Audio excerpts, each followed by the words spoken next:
All right. Good evening, everyone. It is Tuesday, November 10th, 2020. I hope everyone is well out there across Athens-Clarke County. We are gathered here tonight for a couple of meetings. First, a special called session of the Athens-Clarke County Mayor and Commission, and then our normally scheduled work session. To begin our special called session, for which we have just a couple items, I'm going to go ahead and ask for Clerk Spratland to call the roll for us. Davenport. Here. Parker. Here. Link. Here. Sorry.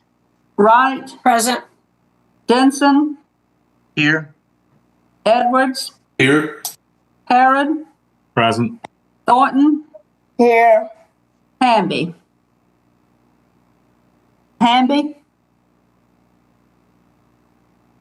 Is Mike here? He appears present on the screen, Madam Clerk. Okay, we have a quorum. I'm here. You. Oh, thanks, Mike. All right, everyone. What we have tonight for our special called session is the kind of bulk of our gathering time together is some old business, which is adoption of the redevelopment plans to create tax allocation districts. I believe we have to adopt each of these separately. But as we begin the conversation, I just want to offer great thanks to you, members of the commission, for a couple of things. In the last many, many months, I've had opportunity to look at tax allocation districts from St. Mary's, Georgia to Rome, Georgia, and just about everywhere in between. And I think in many ways you are stepping forward with use of this tool, first in the explicit goal sets that you would be adopting with these tonight. In so many of those that you look at across the state, you really do see what I think many people would consider old school industrial development opportunity and commercial development opportunity, manufacturing parks, business parks, retail areas. You see some use of these in Atlanta and other places for affordable housing, but I think in adopting the goal areas embedded in each of these around affordable housing and around community infrastructure and around particularly youth and school opportunity, you're really taking a step forward with the tool. And so I want to thank you for that. And then in terms of process, I think everything that commissioners have contributed around modeling community input really parallel with the way that we've run our SPLOST program for many decades. And then the community benefits component of this all really presages what I think is going to be high value redevelopment.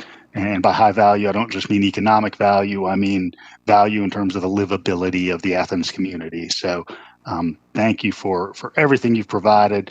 I want to go ahead and ask Manager Williams first. Is there anything that you would like to provide just about the program broadly as you fielded questions in the last several days or weeks? No, sir. Just other than just for the benefit of the public to quickly reiterate the process that we went through, as you know, if somebody's just sort of tuning in now, but this was something that y'all talked about a great deal last year. Actually had a couple of TADs that we went through this very same process and got towards the end of the year, this time of year, as a matter of fact, and decided to, Mayor Gertz, you pulled this off the agenda and said, let's take next year to thoughtfully go through this. We started this process back in May. You asked some very good questions. The mayor gave some suggestions on some geographic areas, and you gave us some input. We went to public input for a couple of months. We actually extended the deadline to name these redevelopment areas from August to September. Staff's been working on these 6 areas to, along with our outside counsel, to draft the redevelopment plans and the school impact analyses. So this tonight is a culmination of a great deal of work and deliberation by yourselves as well as public input. This will create the TADs and they will take effect in 2021. Thanks, Blaine. And our outside counsel, Dan McCrae, who's helped guide us through our first set of tax allocation districts, is here with us. Dan, is there anything program-wide that you'd like to offer? Really, I'd just like to congratulate the commission on doing this. This is a big step forward. I got a lot out of the hearing last night. The public wants us to do this, and we're poised to do it. So tonight is just for the adoption of the 6 resolutions that will approve the 6 redevelopment plans that will create the 6 TADs. And there'll be some work to do after that, but the heavy lifting's pretty much done after tonight. I hope our stakeholders at the school board join us in this, but there's good to be done, and it's in the hands of the commission to do it. Thanks, Dan. And do commissioners have questions about the whole program or process that either Blaine or Dan or myself might be able to fill in some gaps around? Could I just make a quick statement or a comment? And I think Manager Williams sent to us in an email earlier, but I think it's worth the public knowing really quickly. Go right ahead. So, and, particularly we had a lot of folks come out last night that had specific goals for TAD 4 over the Eastern Downtown District. And so I just want to let people know that once we get that these redevelopment plans are flexible. And so when we get those community advisory boards settled in January, we'll be able to, get those goals in place. And so while they may not be fully reflected in some of the potential benefits that are outlined in these redevelopment plans, like I look forward to getting that input from those boards and, further defining what those goals will be for the specific districts. And there'll be plenty of opportunity for that. Great. Thanks for that, Commissioner Parker. Commissioner Link.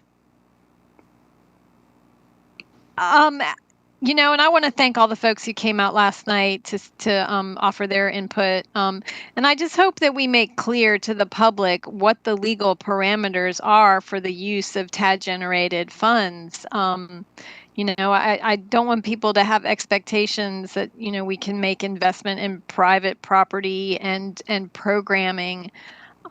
But we can certainly make investment in public infrastructure, and public facilities that could hopefully stimulate more private investment. And I do hope that as we get those community advisory boards together, we really prioritize opportunity for local investors and local entrepreneurs.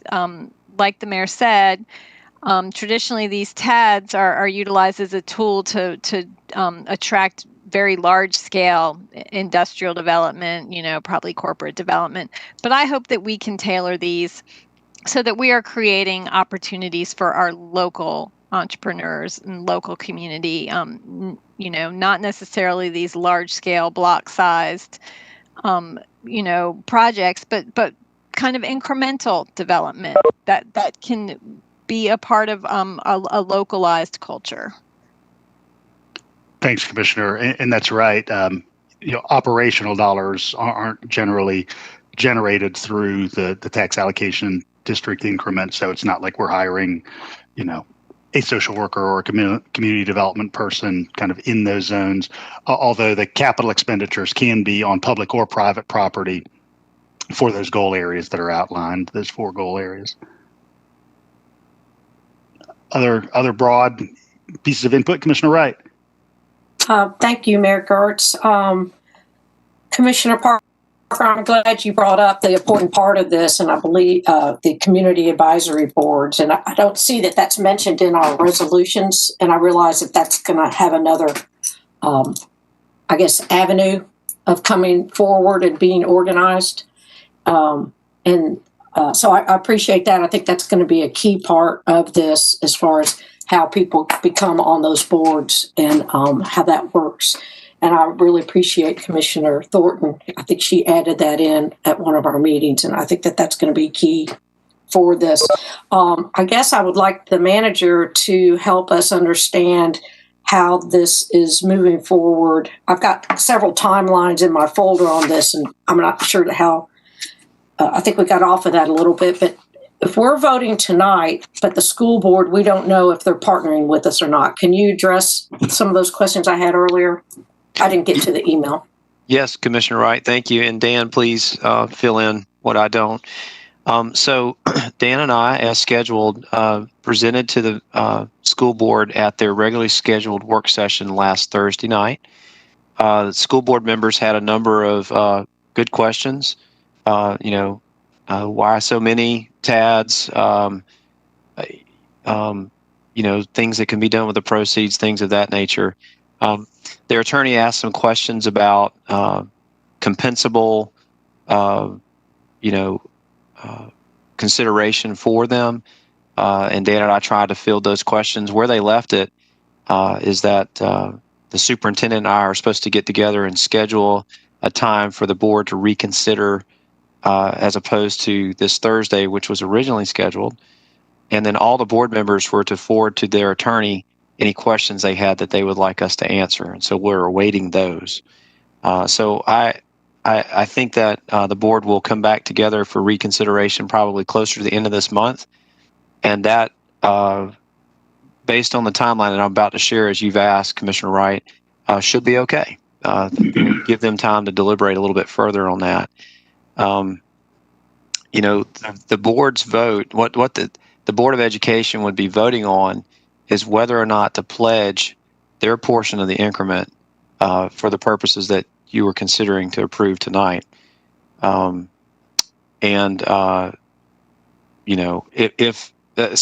there could be something that we do, but they can only vote on pledging their increment only after you approve the TAD, so that or the redevelopment plans. You pass your resolution, and their action would be passing a similar resolution that would commit their increment. That's what they're being asked to do. And then by the end of the year, the Department of Revenue would need to certify these TADs because the baseline must be set before January 1st, or it should be set on December 31st. And I'm getting into the expert realm of Dan McCrae. So let me turn it over to you, Dan. Anything that you'd add to what I just shared? No, that's all correct, Blaine. A couple of words on that, but if I could first offer an observation for Commissioner Wright. The Citizens Advisory Committees are baked into the redevelopment plans, and the redevelopment plans are incorporated into the resolution. So it's part of the deal. That will happen under these plans. And school board participation, there's a lot of benefit to the school board in this. The goals that the commission has defined create a seat at the table for the school board and school projects. Another portion is for things like incubators and entrepreneurship, which are educational. And maybe most importantly, the TADs are intended to uplift the neighborhood. And, we know with the history of public education in this country that if the neighborhood's thriving, that the educational process is better. So the school board doesn't sponsor TADs, but they couldn't originate them if they wanted to. As Blaine says, they can only contribute or not contribute their increment. And I hope that they will see fit to do that. But there's no impediment to the commission going forward. And we hope to get the consent from the school board this year. And if not, there's always next year. So I think I'm optimistic about the future of these TADs. Okay. So talk to me about, because I totally understand, and you have on this commission, Mr. McCrae, a couple past school board members. So part of me sitting in their shoes and understanding their budgetary limitations that all of us are going through, I do understand what their reluctance to do it and maybe not seeing those benefits as readily as would be presented. So if they need, let's say they needed more time, they wanted to change something in the map to make it to where they would contribute the Board of Education tax increments or tax base, would we be able to come back to these before the end of the year? I mean, the maps or whatever they might need from us to alter for them to buy in. There's several different ways to address that. All we're asking for and all the law requires is a consent from the school board. Certified copy of the consents presented to the tax commissioner before they'll distribute their increment into the special fund. Sometimes the school board wants an intergovernmental agreement, and that's a separate document, doesn't affect the plan, but can affect the economics. And that's something that can be done this year if the board has time to consider it, or the commission has time to consider it, and the board has time to consider it, or it can be done next year. The plan could be amended. It doesn't require a hearing. It just requires action by the commission after 5 or within 5 days notice, unless there's a change in the redevelopment costs that are to be paid. So a change to the borders would change the redevelopment costs. A change that specified something might increase the redevelopment cost. So if that happened, we could still go forward. We would have to reset the increment, but then we wouldn't be any worse off next year than if we didn't act on the TAD this year. So I don't like to do things where people feel pressured, and I don't want the school board to feel pressured. There's no need for that. I do hope it's better. The outlook is better. The process is smoother if they join in our view of this before the end of the year. But it's not the end of the world, and the plans are flexible, and we can accommodate later if we have to. Okay, I think that might be the first time I had heard that there's flexibility in what we're approving now at a later point. And also, I think it's the first time I've heard that we could add the school board in at a later date, but yet we're tied to needing to approve this right now. It's Is that important. correct? Excuse me for interrupting. It's important for the commission to do that because that sets the tax increment base with this year's tax digest. If we do that, the lift in the tax digest that begins next year will be part of our increment. If we don't, then that's deferred. And the longer you defer it, the longer it takes to increase your increment to the point where you've got enough money to do something with. If you looked at the increment estimates in the redevelopment plans, 4 out of 6 are low. I hope the TADs overperform, and I believe that they will because we've been cautious with things that affect budgets. But in order to do good with these TADs, we're going to need every dollar that can accrue. So I do hope that the TADs come into existence this year, and that's within the power of the commission to make happen. And if I might, Dan, the whole purpose is the redevelopment of these areas. So you're channeling the increment back to help redevelop.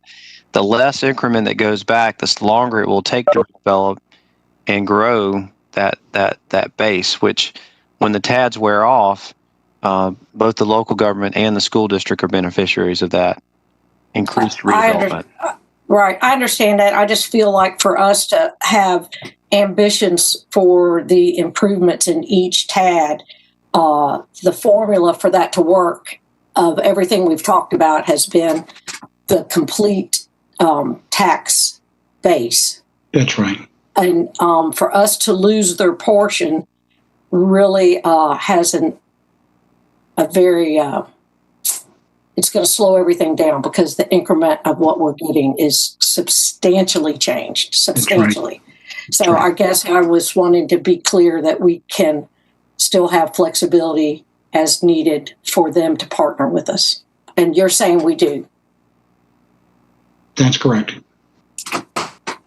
Thank you for explaining that, and I appreciate it. Thanks. Much everyone. better than an email explanation. Commissioner Parker.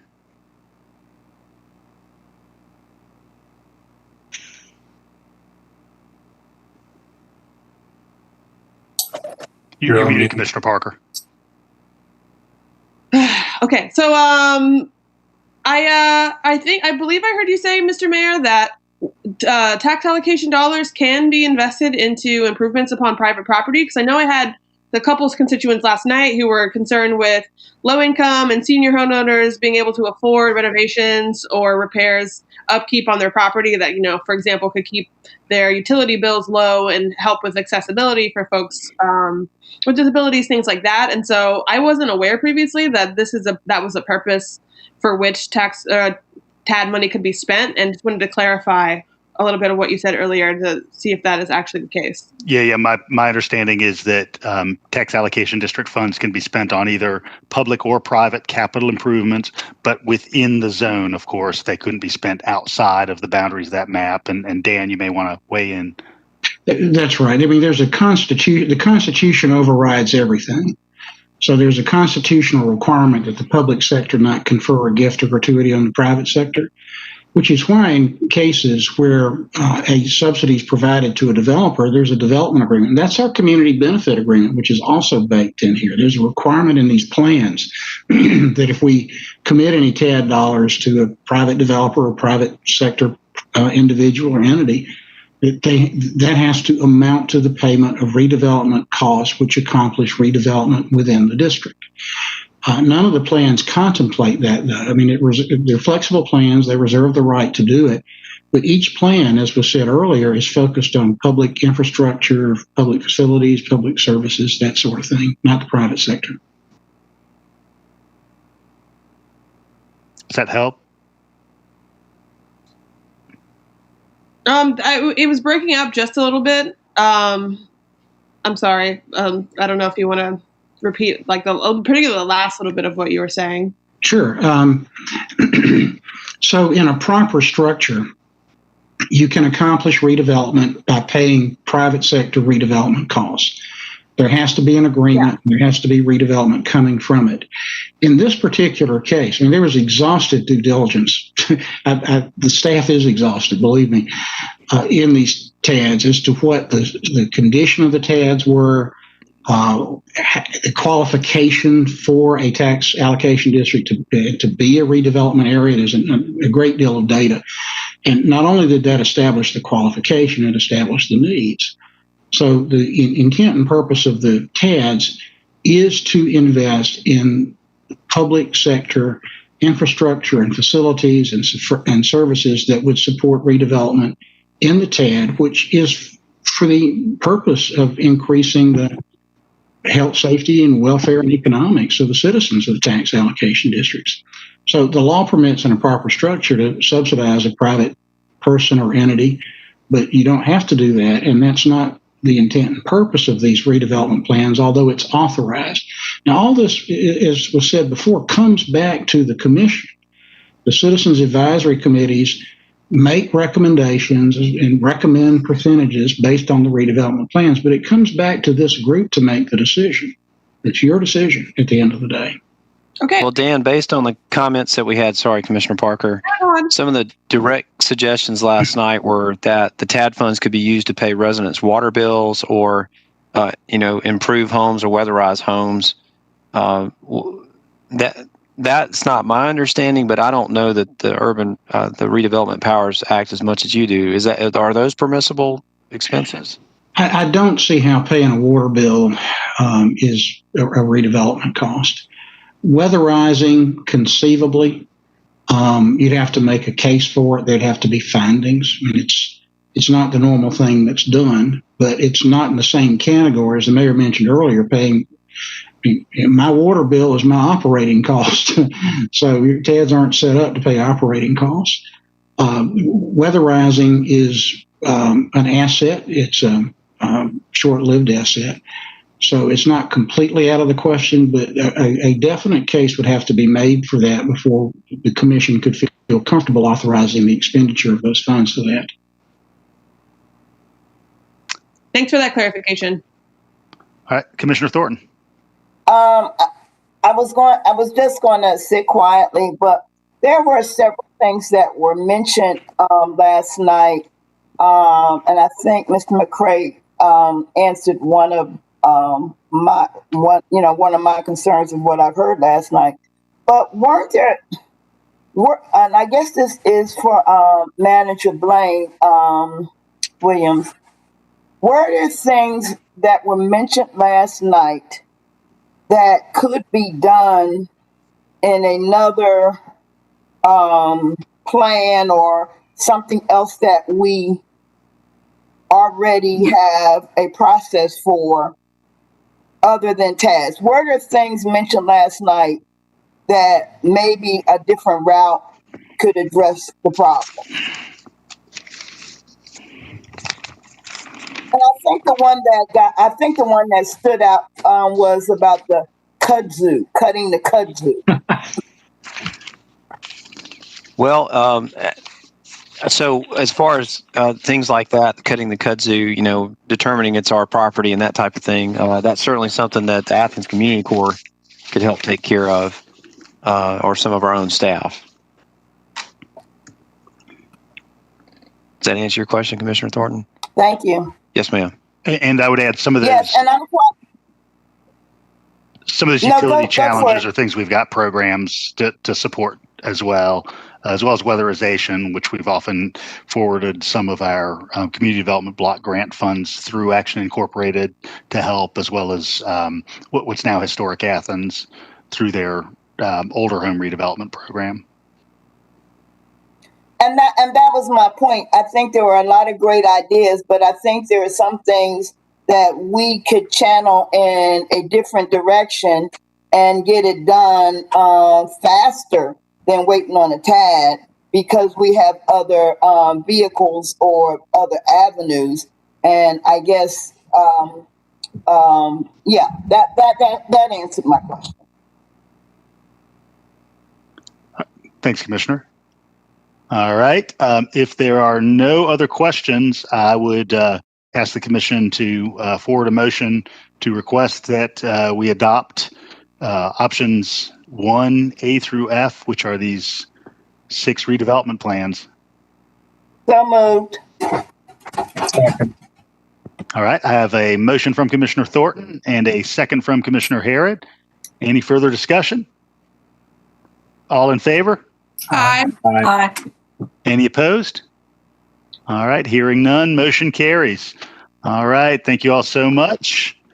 All right, we are moving on to the second item on our Mayor, special call. Do we need a separate vote on each of these? The way the agenda item was constructed, it asked for this sort of joint motion. I defer to either Dan or Judge Drake.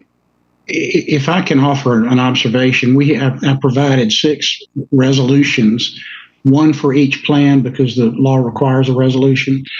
But you don't have to, I don't think you have to vote on each one separately. Somebody can, and I think you did, move to approve all 6 resolutions at one time and pass that, and then you're done. Okay. Thanks, Dan. So we are good. You're good. All right, with all 6. Thank you. All right, the next item is new business, so we need to consider under suspension of rules. Do I hear a motion for suspension of rules? Second.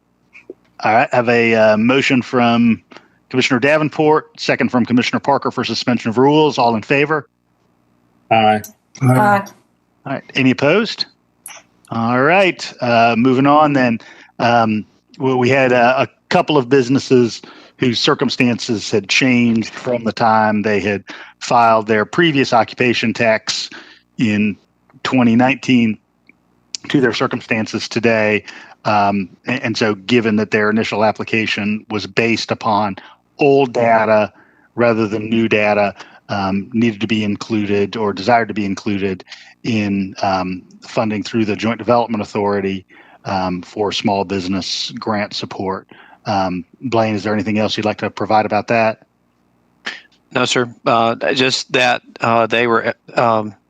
there was just some paperwork issues that made them seem ineligible at the deadline. All the funds got expended, and it turns out they were indeed eligible, and it's $19,000. And we feel like the JDA recommended that y'all approve that. Great. Any questions about that before I have Judd read the ordinance? I have a quick question. Yeah, Commissioner Link. So these funds are done. There won't be another round of grants or loans to local businesses through local funds. Not with currently present funds. Okay. I hold great hope for the coming Congress, but no, we don't have additional funds for this. Okay, now. so it's dependent on additional federal funds being provided, and especially seeing as the governor confiscated the remaining CARES funds to supplement the statewide unemployment funds. So that's correct. Okay, I'll move that we adopt this. I'll I'll second. And I also just wanted to thank everyone who reached out to us in support of Pulaski Heights Barbecue. I felt like it was really heartening to see the community come together to, rally for a beloved local business. And so thanks for that. And I'm glad that we're able to accommodate your request. Any further questions? Mr. Mayor, I'll read the ordinance. All right. Thank you, Attorney Drake. An ordinance to amend the FY 2021 annual operating and capital budget for Athens-Clarke County, Georgia, so as to provide additional funding to the Joint Development Authority of Athens-Clarke County and the City of Winterville for expenses related to the Athens Cares Small Business Emergency Grant Program and for other purposes. Great. Thanks, Judd. All right. We've got a motion from Commissioner Link and a second from Commissioner Parker. Any further input? All right. All in favor? Aye. Aye. Any opposed? All right. Hearing none, motion carries. All right. That is all our formal business requiring a vote this evening. So can I hear a motion to adjourn from the special called session? So moved. Second. All right. I've got a motion from Commissioner Edwards, a second from Commissioner Thornton. All in favor? Aye. Any opposed? All right. Aye. We will then move into our work session agenda. All right. Dan, thank you so much. We really appreciate Thanks, it. everyone. Good to be with you. Good Bye to for see now. you. All right. We have Thank just you. a couple items tonight on our work session. As we're doing every month, we've got the COVID-19 response update, and then we've got a couple of options that staff's going to present for our SPLOST 2020 tiering. So, Blaine, I'll go ahead and turn it over to you. Thank you, Mayor. I'm going to go ahead and share the screen. This is a monthly update. There's a lot of things going on that the Mayor and Commission helped put into motion. And so tonight, what I'd like to do is review some of the latest data for the state and Clarke County on COVID, talk about enforcement activities, community support, remote learning, student attendance, some leisure services updates, some of the updates on the funding that you've approved for both Indigent Services and CARES Act awards, and share other items of note. As far as the data is concerned, let me start by, let me pull this up here. Can y'all see the Georgia data here? So with Georgia, you can see that the spike there after July 4th, and then we've got a little bit of a bump going up here. Not quite as drastic as what we're seeing across the nation. And then in Clarke County, this is what we're looking at here. So we're, knock on wood, still in pretty good shape here with what's going on locally. And let me bring this over to you as well. So this is Region E data for the state with regards to hospitals, and my understanding is that of the 518, of the 599 patients, 75 are COVID, or 12.5%. And so you can see the trend here of the daily counts. It mirrors what we just looked at there. With regards to the wastewater, this is the funding you set aside to help support the University of Georgia do surveillance with our wastewater, and samples are currently being taken at all three of our wastewater plants, or water reclamation facilities, I should say, and they're tracking a couple of genes that are showing up, that are indicators. And just for the uninitiated, the power of this is almost like an early warning signal. And so, there's been some skepticism perhaps at the data. Are people getting tested?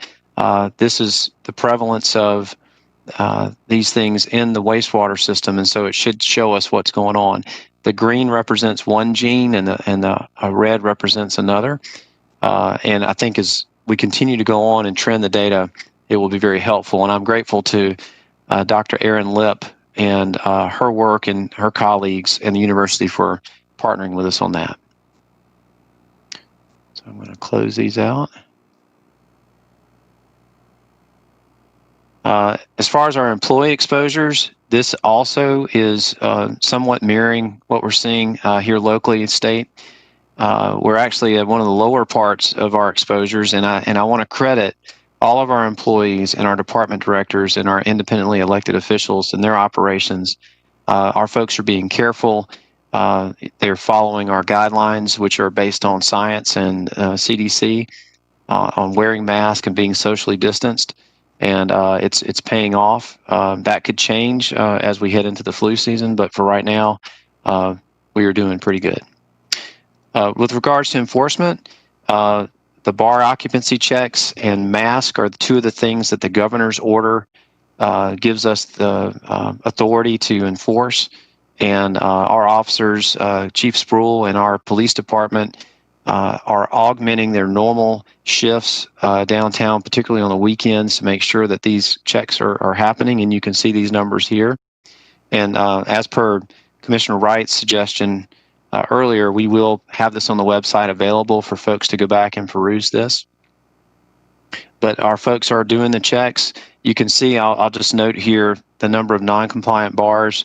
We've been doing this for several months now. The first part of October, we had some non-compliance, but that seems to have come into to compliance now. As far as face mask enforcement, and this question's been asked, how come we have warnings and we're not actually writing tickets? Everything that our police are doing are in line with the governor's order on how that works, and our officers are offering masks for those that aren't compliant, and should they don them, then they are in compliance and no further actions needed. And you can see here some of their work that officers are continuing to do. And let's call it like it is. Our numbers are low here in Athens-Clarke County right now. And again, let's give credit to the citizens that are adhering to it, and then our staff for helping to enforce both not only the governor's orders, but the ones that you've put into place as well. So that's the state of the health and the enforcement. Let's move on to community supports. You dictated early on that masks were an important part of this equation, which certainly has borne out, and you provided funding not only through our transit cares allocation, but also some distributions you approved. And you can see that we have ordered almost 80,000 masks and distributed those very quickly thereafter into the community. Athens Eats Together is a recipient of both resiliency package and some additional CARES Act funding. This is some data for you to consider.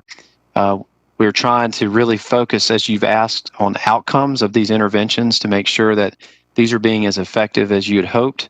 And I invite you to let me know of data that you can find useful that perhaps we can track. But you can see here the sizes of households served and the average income, and some good data along those lines. We've got a good mix of the age of people served, and you can see the race of folks served here as well, and the ethnicity. Moving on to the Athens Community Corps, as you know, that this is where we're going to hire 8 crew members, a crew leader, and a coordinator to bring folks into the organization. And as the mayor and y'all have dictated, almost a throwback to the Civilian Conservation Corps of old. And we put people to work, and we have them helping us do things that are needed both by the government and in the community. And this is a brand new venture, and I want to thank our staff who've been busy getting everything into place, and y'all for approving the necessary equipment, the trucks, the trailer that was needed at the last meeting. And we hope to have these folks ready to start in the next few weeks. And so we're very excited about that. Remote learning. And just a reminder to you and the viewing public, what we're calling remote learning is where you approved some weeks ago $500,000 to fortify our various community centers around the county through leisure services to fortify the Wi-Fi, and so that if students were not able to access that when it was all virtual learning, they could come either outside or inside our community centers and access Wi-Fi so that they can get the learning that they need. And in October, and of course this is when the school district was all virtual, We had about 162 students per week, almost 700 in the month of October who availed themselves of this. We did attempt to expand the program through partnering with UGA. We did not get the volunteer support that we hoped, so it didn't go as far as we wanted. Subsequently, the school district has reconvened in-person school attendance beginning yesterday, and I'm told that they have a very good attendance in person. With leisure services, they continue to partner and provide after-school programming. We've got a number of students who are enrolled in our 3 community centers, and of course this was put together last week. So we'll continue to try and bring as many kids as we can into the fold, but still remain socially distanced. In October, basketball and volleyball courts in the zoo were reopened. We've got new signs up directing folks. The Leisure Services is trying to get some community events going to benefit our citizens, but making sure it stays safe. With indigent services, so we'll talk about the CARES Act and indigent services, and these are both significant allocations that you approved in support of the community. With indigent services, and again, indigent services was part of the resiliency package. That was a little over $5 million that you directed support this community during the pandemic for approximately a year period, going back and starting in July is when you approved the package.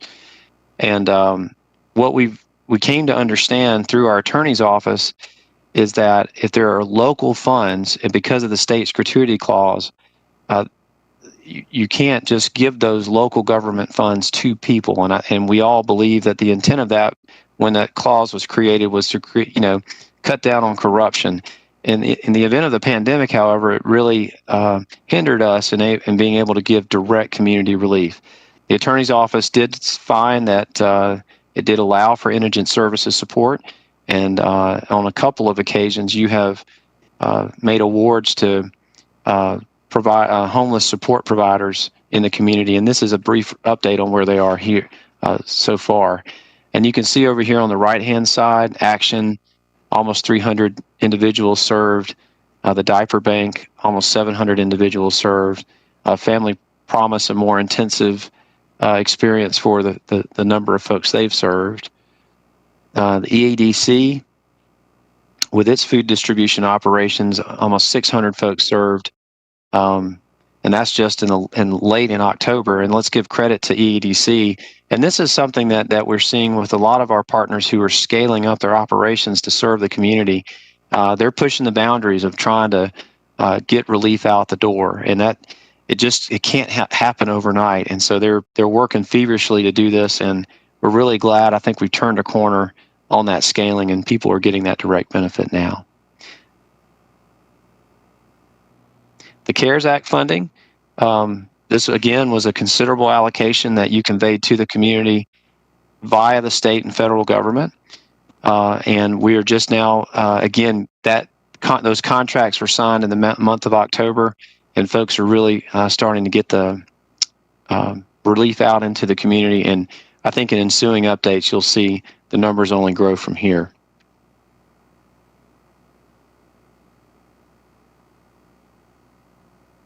And again, we'll have this. There's quite a number of receiving agencies here that I won't go through all, but we will have this on the website available for y'all.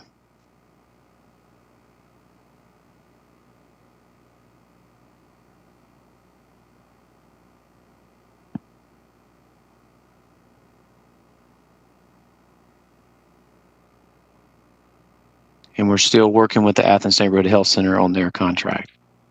Moving on to the neighborhood leaders. Of course, this is a person in each school empowerment zone who's out there interacting with the public and helping to communicate and act as a referral. There were a number of folks served in October according to their reports, and you can see some of those things that are those topics over here across this axis here that they are reaching out to the community with. What they considered positive outcomes in their referrals. You can see those numbers here, most of which are food assistance. I have a quick question regarding Yes. leaders. Are they, I mean, in this work, have you heard any sort of reports about gaps in services? That might be really good for us to know. Like, that seems like they're referring a lot of people to food assistance. That might be because there's a lot of food assistance opportunities, whereas employment and workforce, maybe that's a gap that we could consider looking at filling in a future round of prosperity package funding. So has there been any talk around that? We have not gotten a report on that, but that's an excellent point, Commissioner Parker. I think we are getting reports on the outcomes that, again, they consider positive, but what's missing out there is another question we should really get them to answer. Yeah, they can't refer people to services that don't exist. And so figuring out what we as a government can do to help in their work by like filling some of those gaps, by using also some of this data they're qualitatively collecting through their connections with the community and looking at, all right, what more can we do to make sure people have what they need in future would be great. Excellent. Thank you. That's a great point. With business support, Manager Blaine, I would like to chime in right there. I do think that Commissioner Parker is right.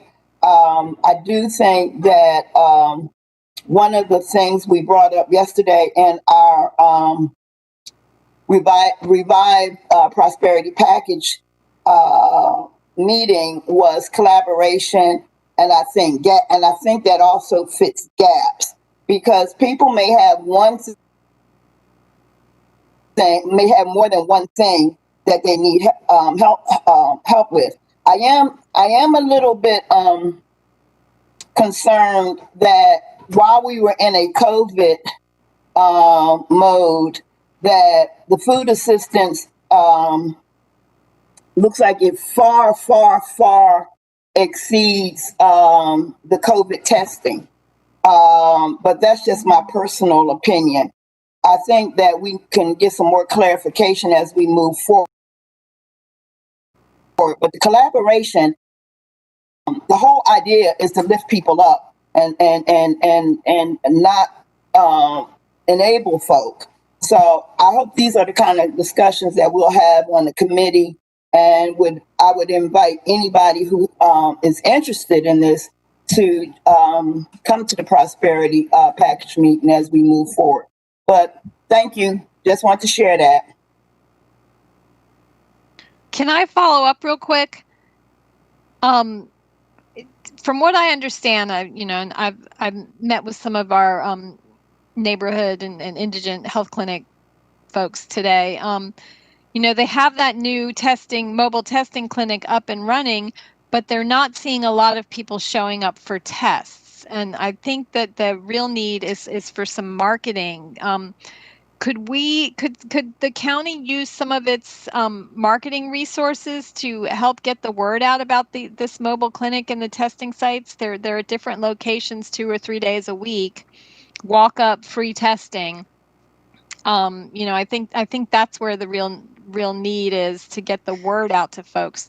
I mean, I see people inquiring on social media all the time. Where do I get tested? Oh, I don't have insurance. I can't afford to get tested. I'm like, no, you can. There's plenty of free testing out there. That people just aren't getting access to this information. Yes, we can use some of our normal channels to put folks there. If we want to partner and do something, a bigger campaign, we need to enlist some additional help.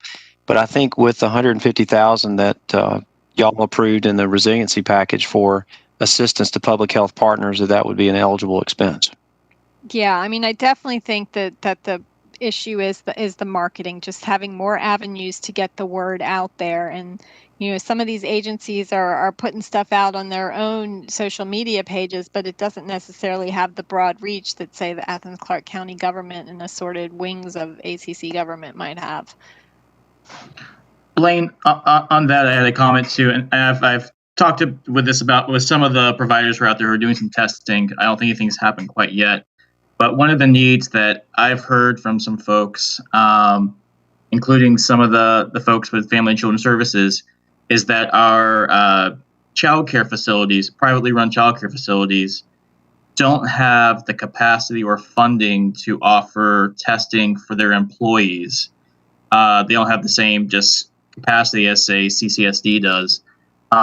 So there's probably a need, it's probably going to grow for having some kind of program where the for-profit childcare facilities can be using maybe that mobile testing facility to kind of somehow schedule out testing for those facilities so that we can ensure that we don't have the spread of the virus going through childcare facilities and through the childcare providers.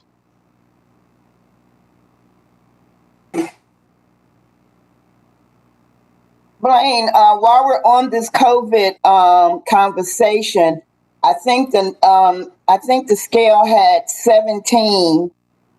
Is that an actual number, 17, with the COVID testing? Yes, my understanding as they've reported it, as far as their positive outcomes, is that, during that time period, there were 17 referrals for testing that actually were completed. Well, my next question,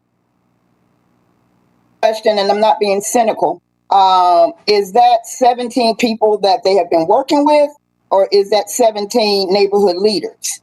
My concern there, we do know that we had COVID cases amongst neighborhood leaders. So are we talking about the leaders or the community? They didn't break that data down, but we can certainly ask that question. Thank you. Okay, I'll go back to sharing this screen and finish the presentation here with business supports. Y'all have allocated about $1.4 million, well, 2.6, I should say, both in emergency loan funds through the resiliency package and the CARES business grants of $1.6 million. You can see here the work that the Joint Development Authority that you created just in late June, I believe it was, has come together, put together a program, taken the funds, gotten those grants and loans out the door, and you can see where we're headed there. That's been a great effort. I know Mayor Gertz, you've served on that authority, and that's been helpful. Similarly, the Northeast Georgia Business Alliance has been targeting small businesses up to 10 employees. They have also taken the extra step of orientation sessions that they felt were important to educate and make folks aware of the program and what they were participating in. They've had different technical support workshops. They've had almost 200 businesses submit applications, and they are going through those right now, evaluating for grant awards. Other quick items of note, at the last meeting and just capturing things that have happened here in October, early November, Chief Justice Melton of the Georgia Supreme Court directed a suspension of jury trials back in March, and in October said, okay, it's time to end that suspension of jury trials and resume those. And Chief Judge Norris here locally convened a committee that looked at the Classic Center as an alternative, and you approved up to $350,000 of contingency so that those trials, and thinking up to 30 trials in the January to June time period, and requisite jury selection would occur in the Classic Center so that both the jurors and the folks participating in the trials, this could be conducted in a safe manner during the pandemic. And so we're moving forward with those plans that you approved. The Downtown Parklet program, many of you that have traveled through downtown have seen these crop up. These are particular to restaurants downtown. We've got about 7 operating right now, and the committee that the mayor appointed to look at this program as well as the outdoor residential areas, which I'll speak briefly about, actually met today and have some recommendations that will be coming back to you for your consideration a week from tonight. The Washington Street, Lower Washington Street area that we have had festivals sort of centered on in the past has continued as a pilot, and they will continue. They continue this past weekend and through next weekend, pending your decision on November the 17th. And that is the presentation I want to make tonight. Are there any further questions that you have?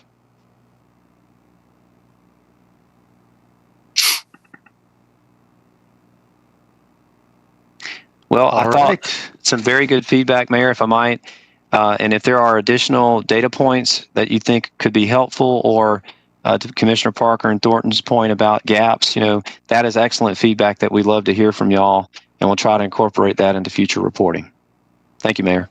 All right. Thank you, Manager Williams. And thanks, everybody, for your input. Spent, I guess, half hour, 45 minutes looking at data from around the state today.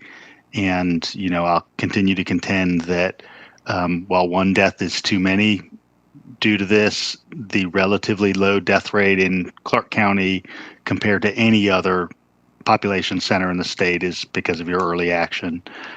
So I think continued thanks for that is in order. All right, last item on our work session agenda tonight involves SPLOST tiering. We, of course, had an initial discussion about this and got some feedback about some priority projects. People highlighted the Youth Development Center and the library and broadband as real areas of interest. And so Blaine and our Capital Projects Director, Robert Cheshire, are here to talk a little bit about this. So, Robert, I guess I'll turn it over to you. Thank you, Mayor. First, can you hear me okay? Yeah. Yes. All right. Just want to make sure. And can everybody see the screen where I've got the presentation? Is it up? Okay. Thank you. If y'all recall, last month during the last work session, I presented a very high-level view of a potential tier funding schedule. It was based on my conversations with Manager Williams, as well as a lot of the directors. And during that work session, received some good feedback from y'all. One thing being you'd like to see the items grouped more, the projects grouped by similar projects, which I've done, and you'll see a couple options here in a little bit. The other items that I heard from Mayor and Commission were 3 projects in particular that you wanted to make sure were front loaded. Some of those I already had, but some of the others I hadn't. So you're going to see that I've shifted those as well. Those 3 particular projects were the East Athens Library, the East Athens Youth and Enrichment facilities, and then also broadband enhancement. So after that meeting, I took that information, sat down with Manager Williams again, as well as many of the directors, and reworked the tiering schedules or tier funding schedules, and that's what I'm going to present tonight. 2 options. First, I want to back up just a little bit, give a little bit of very brief presentation that'll just allow us to make sure everybody's at the same starting point, and that is the agenda would be the primary reasons again for establishing a tier funding schedule. The pros and cons of a 12-year tier funding schedule. I thought that was important. Some of the major factors that impact the tier funding schedule. And then I'd like to hear, again, like we did last month, some of your priorities that you'd like to see shifted around from what I've presented to you in the 2 options. And then we'll talk about the next steps. So again, I keep this brief, but what are the primary reasons for establishing a tier funding schedule? And that is really the prioritization of the projects. And what that does, it gives us a roadmap. When I say us, primarily staff, it's going to make our planning and our project management a lot more effective. So it's good if we know which projects do you want to see and in what order. And then the other thing that it really does is it gives us really the timing, in our case, of the general obligation bond, when we issue those. And it's very important to try to pick the best time to issue those, because obviously the minute you've issued those, you start the debt service. And so the tier funding schedule will help us make those determinations more accurately. I thought it was important to tell at least a couple of the pros and cons that I see. And these are, there's more. And you may not even see these as pros or cons, but pros and cons that I see of the 12-year tier funding schedule. Some of the pros, again, it provides us a structured project prioritization, but in this case, over an extended period of time. So I would consider that a pro because, again, it affords us the opportunity to really do some good planning and some good project management. And then, of course, over a 12-year period, which is what ours is, it really addresses a variety of needs and wants. So that's a pro I would see as the 12-year tier funding schedule. Now, what are some of the cons? One thing I would say is many of the projects will not be initiated for several years. And so you had a very arduous vetting process as 100 plus projects were submitted for consideration. They were whittled down to the 35 plus Bogart and Winterville. And so those projects were awarded, if you want to sense, or approved. But then somebody's going to learn, hey, my project's not even going to be initiated till potentially years 8, 9, even 10. So that could be a con in a sense. And then, of course, priorities can change over a 12-year period. It doesn't mean that you can't restructure or change the tier funding schedule. But, for example, who would have thought 2 years ago that we'd be in a pandemic right now? So things can change, priorities can change. 12 years is a long period of time. So what are some of the major factors that impact the tier funding schedule? Budgets for projects 01, 02, and 03, and I probably should say 04 as well, with 04 being the debt service. And so those 3 projects or 4 projects encumber approximately 50% of the anticipated SPLOST 2020 collections. And when I say 01, 02, and 03, I'm going to call those in a little while, I'm going to call those probably the big 3. And just to remind you, 01 is the facility space modernization, which is the judicial center and the renovation of the courthouse. 02 is the affordable housing, which is primarily refers to Bethel Homes. And 03 is the Classic Center Arena. So again, I'm going to refer to those probably as the big 3 when we get to the 2 options. And of course, along with that is number 2, which large encumbrances early in the early years has a direct impact on the scheduling of the remaining projects. So in this case, you've got the big 3, and then you've got another 35 projects after that, plus Winterville and Bogart, which won't be impacted. So if you hear me say 35 projects, I'm not talking about, I'm not including Bogart and Winterville in that. And of course, the debt service, once initiated, comes off the top until it's retired. And it comes off the top along with Bogart and Winterville monies. So if you're okay, I'm going to move on to the tier funding schedules. Let me stop sharing this. You tell me if you can't see this. And I heard you loud and clear before you say anything that this is small, but just let me start out. Can you see this okay? I mean, for what it is? There's nothing on the screen right now, Robert. All right. Let me go back.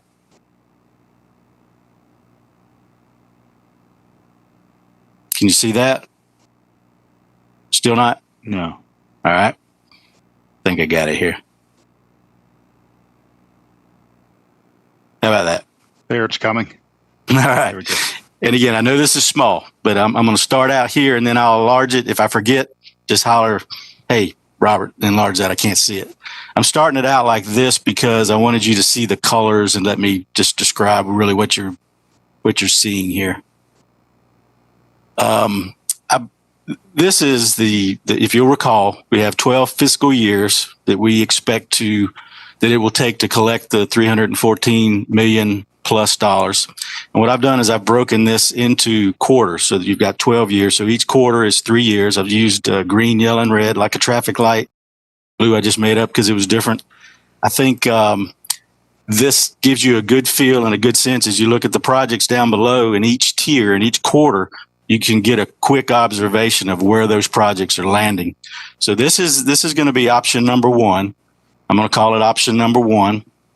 And what option one implies, or the larger elements of option 1, are the big 3 projects that I referred to a minute ago, are all initiated in the first years.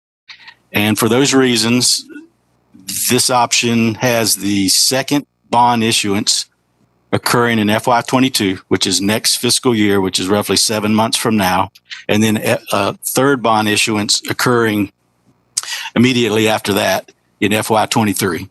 So you have your big 3 occurring, front-loaded, initiated now, basically, and all 3 of them carrying on together. It also includes the East Athens Library, the East Athens Youth and Community Enrichment Facilities, and the broadband enhancement, which I heard y'all want to make sure that those were front loaded. It also, as far as, and again, these are just highlights, as far as leisure service projects, except for Memorial Park, and that's because of a liability issue that's associated with that particular project. That's why it's front loaded. But a vast majority of the leisure service projects would be at or toward the middle to end.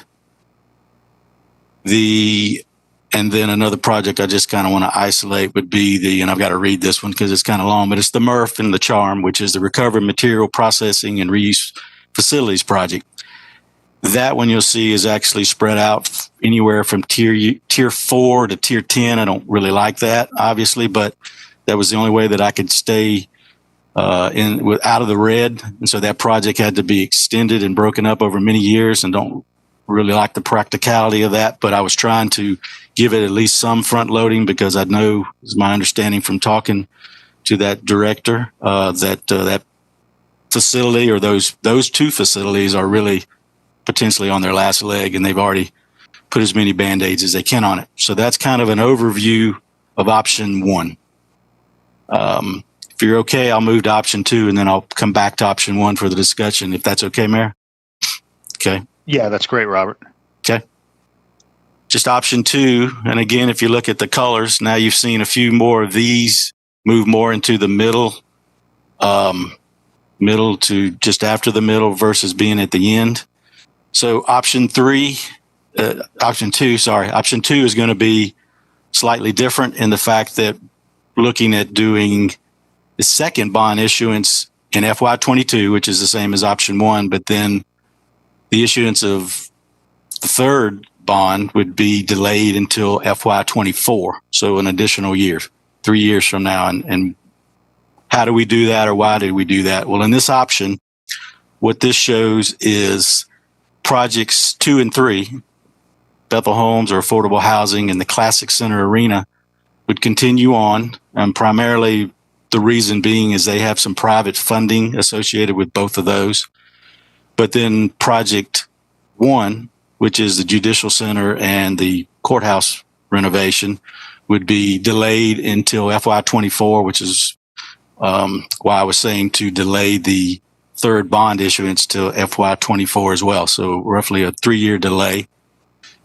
But this option still includes the East Athens Library, the East Athens Youth Enrichment Facilities, as well as broadband connectivity enhancement, front loaded, just like option 1.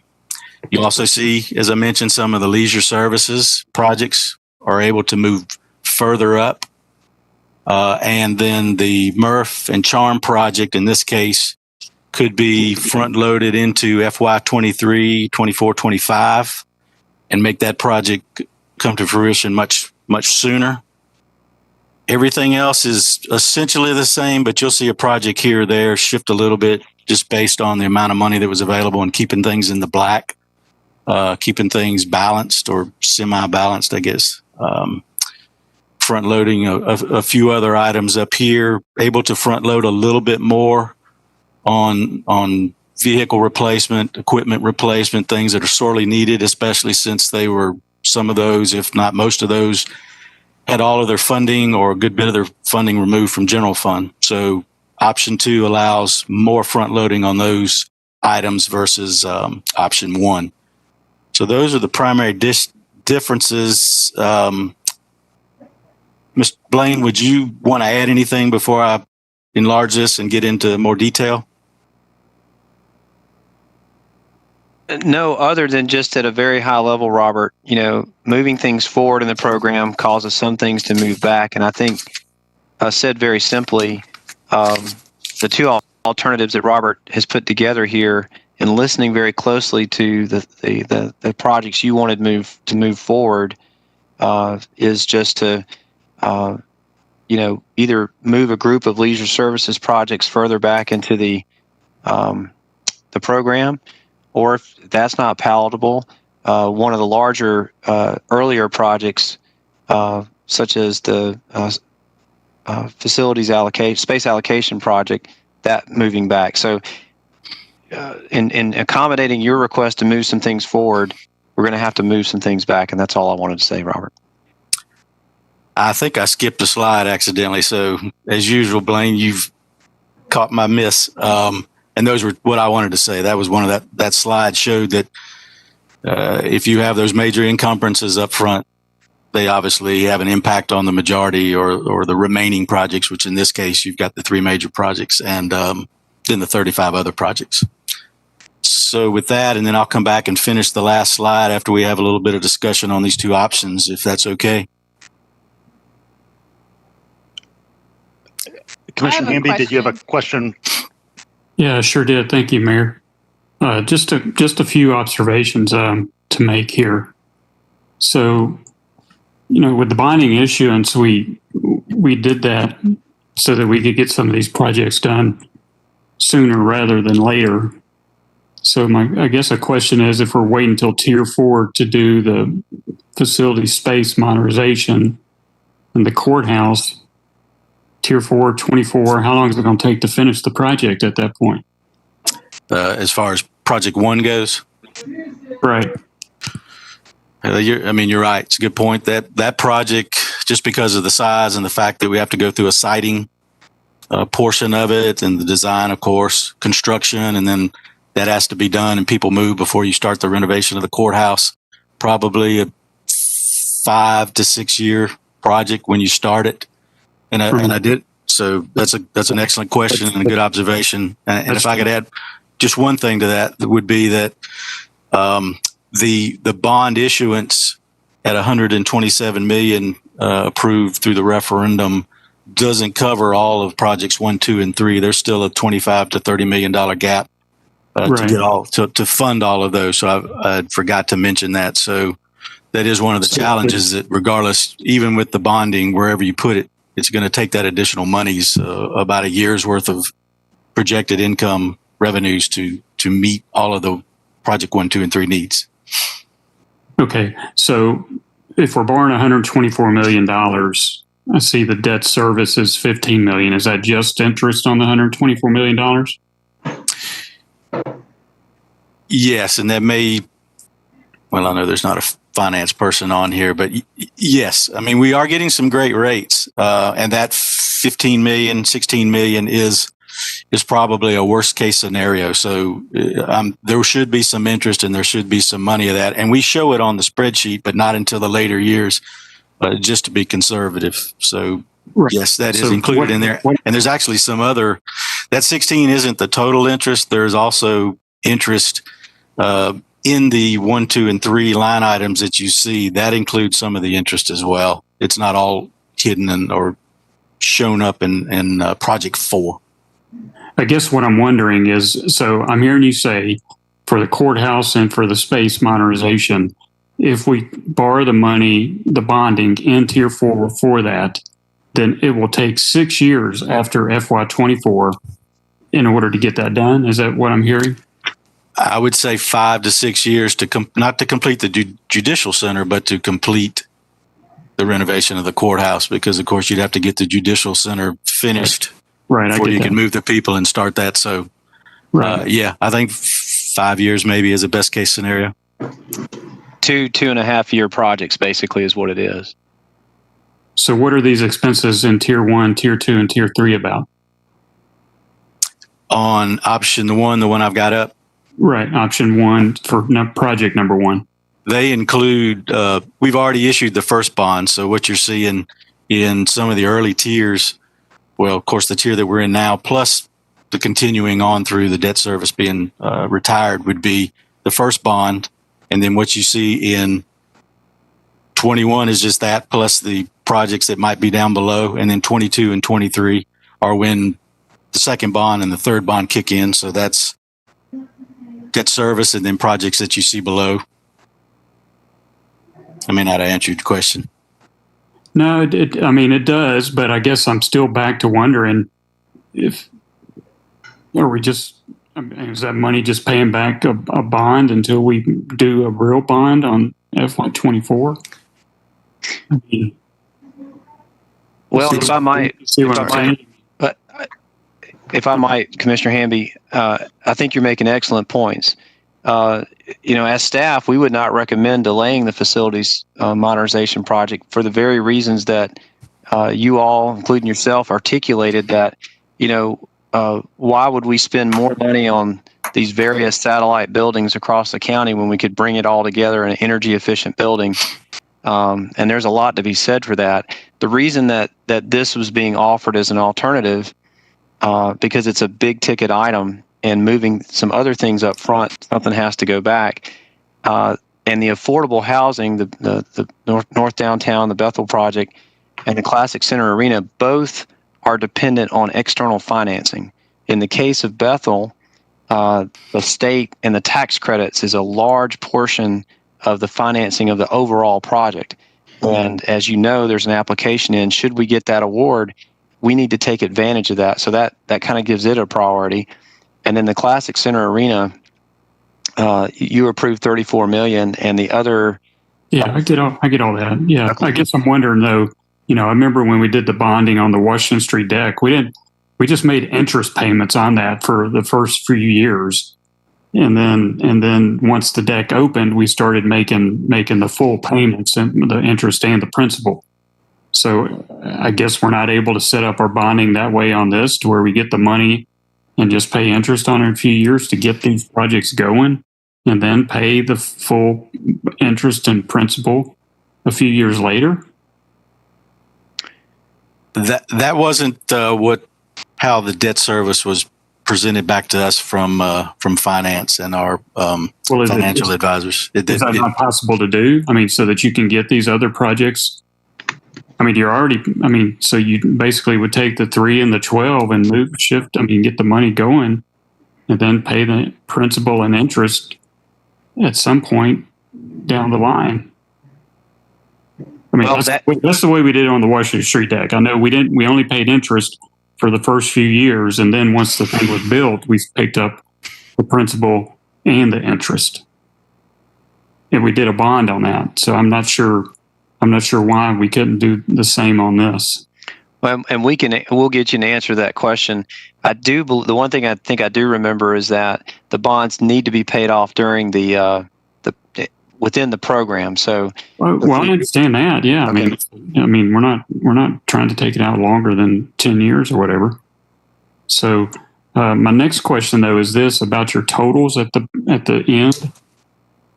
So, in the first column, or the last column, we're spending $314 million, which is what we approved. And then you've got listed here total expenditures, I guess is what it is, at 244.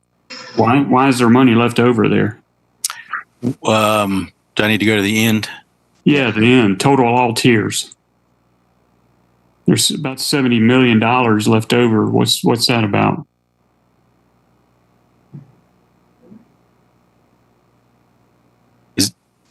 Is that this column you're looking at? I'm sorry, I went to a different screen. I'm sorry. Yeah, I think that's that column there. Yeah, you see that? You see number row 7? Right. That's 7. Why is that? It may just be an Excel sort of thing.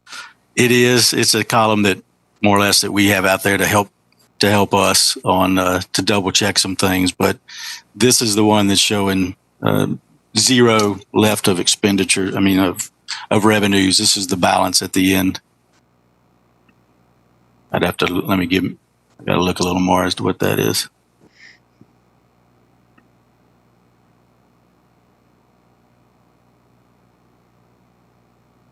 That's the difference in those two. So really, the total all tiers is not a column you need. No, sir. It's really the fact that we balanced everything and that our total was here. Total expenditures. Yeah, it looks like it was a cumulative running of row 7, and between the two, that equals the total projected revenue. Right. Yes. Well, I guess I would like some more explanation about the bonding and why we wouldn't be able to just pay interest up front for the first few years, which would allow you to do some of the other projects, but also allow you to do the big 3 there, and also in within the big 3. part of why we did the renewable energy thing was so that that project would also coincide with the other big three, because we kind of want these buildings to be part of all the sustainability stuff we're doing. So I guess that needs to be looked at. But and the other part about the space modernization is, one of the key selling points was that, like Manager Williams said, we free up all of these satellite buildings and not have to keep putting money into them for a new roof or new LED lights or whatever it is we're doing, and also make it easier for people to engage their government if everything's in one spot. So, I'd still like for us to take a gander at how we can finance these to move quicker rather than 6 years down the road. And Commissioner Hamby, if I might add to your point, we were actually had a conference call this afternoon in a run-up to the retreat talking about capital needs, and we had already started to not replace roofs and HVAC and things of that nature on some of these buildings that were planned to be consolidated. And if this does move out, there will be some general fund costs we'll have to do to, keep those buildings serviceable until those times we can move out of those. So that is a inadvertent operating cost that would be a result of moving that as well. Right. No, I agree. Yeah. So we need to make sure to look at that, because that's going to impact our general fund for the next 6-7 years. But also, it sounds like y'all are talking about which buildings which we haven't even talked about as a commission, what we'd like to see within the space modernization. So certainly we need to have that conversation as well, because it might include a little bit different than maybe what y'all do, or the same. I don't know. From that, and there was one other thing here that I wanted to mention about the financing and seeing if the interest payments are up front and the principal. And Commissioner Hamby, if you don't mind, while you're looking for that, we did have that space allocation study done several years ago, and I think there were 5 or 6 different approaches, because we were trying to. A space allocation study is understanding just at a high level the square footage that's needed, and so we were thinking, how much would we need for a judicial center, and what could we collapse? So you're right. We haven't. I think that was presented briefly in a work session as a lead up to the SPLOST project itself. We need to revisit that with y'all, make sure you understand and get your direction on what that looks like. Yeah. And I guess my final point, and I'll shut up, is, certainly taking a look at the financing, but also the renewable energy, because that was part of building the buildings from the way I was approaching it, but also looking at other projects that coincide with each other. We're looking at building a new fire station, number 5. That's the downtown one, if I'm not mistaken. So that, working in conjunction with the affordable housing project, they're right there next to each other, kind of makes sense to work with those together. Yet the fire station's all the way down to, what is it, 25 there? 5 is one of the east side ones. Is that correct? Number 5, is that number 5? I think 1 is downtown. It's Whit Davis, number 5. Number 5's down. Okay. Well, I thought we were looking at number. No, and Commissioner Hamby, you remember correctly. That was a proposed project in SPLOST 2020, but it did not make the final list. All right, my bad then. So, but you see where I'm going. I mean, if there's things in here that work in conjunction with the top 3, then we need to take that into account. Okay. Andy? Or allow us to save some general fund monies over the years, like the space modernization stuff. Okay, I'm done. Thank you. Thank you, Robert. Good questions. Thank you. Andy, I saw your hand. I have 2 questions. One I think is an easier answer, and the other might take some divination on the part of some people. So the first question, in the option, or in the memo rather, there's two options. And in terms of the general obligation bonds, in both suggest bond number 2 is in FY22, and then in one of the options suggests that bond number 3 FY23 and bond number 4 is bond number 3 is in 24 in the second option. Yes. So kind of following up on what Mike was saying a moment ago, he's talking about maybe just paying interest to begin with rather than paying down the principal. But does it make a difference? Does that 1 year difference have any other financial implications in terms of bond origination fees, different sets of interest rates, anything like that? So that's the first question. The second question, and this is the one where, it's a little bit of a, prediction is a difficult thing to do. But, obviously the different projects that we have here, some of them, obviously there are different costs, and some of them have different combinations of, materials, steel, concrete, lumber, copper wiring, whatever. Is there any way that we can kind of guesstimate what might happen to the cost of various of these different projects based upon, what they are? I'm sure that all of these projects will probably go up in cost at some point over the life of the SPLOST. But is there any way that we can kind of guesstimate which ones may go up more and which ones may go up less based upon, what exactly they are? All good questions, all tough questions. I'll start with the origination fees. I don't know the answer to that, but I'd have to ask that. When the rates, we had that specific discussion with finance, and of course the answer would be what I would expect, which was, nobody's got a crystal ball. The rates are great. They would expect them to remain great for a little while, whatever that might mean to you. But nobody can really predict where things are as far as the rates go on the bond. So those are good questions, and I don't know that anybody can answer, but I'm going to ask that question. And then sorry. Go ahead. No, sorry, Robert. Go ahead. No, I was just going to say, and then as far as materials, that's we're seeing on another recent project just how inflated some of the costs are when it comes to lumber, for example. So again, I think we're in a place in the world right now that those things are just so hard to predict. We used to be able to predict a little bit or put a multiplier on there as to what we would expect to see down the road. And that's one that I'll look into and ask that question, and I don't know what the answers will be. And I don't know if anybody will be willing to give an answer. And if they did, I don't know how much I would trust it at this point. We're just in so many unknowns, but actually, we're getting good rates as far as the interest goes. But when it comes to products out there, say as a lumber, everything I've seen is that those are up. So those may actually come down in future years.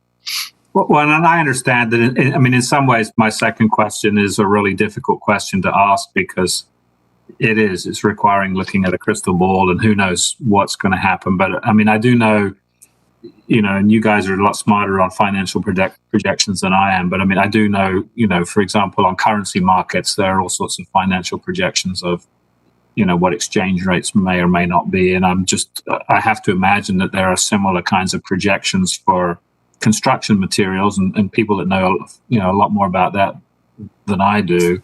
If just for the sake of argument, if the prediction that the cost of steel is going to go up 75%, but the cost of concrete is going to only go up 25%, does that make any difference to how we tier some of these projects? So that's really, the intent of my question. Like I said, sure. I understand that in some ways it's just kind of, spitballing this, but it's something to maybe think about. Okay. Thank you. Good question.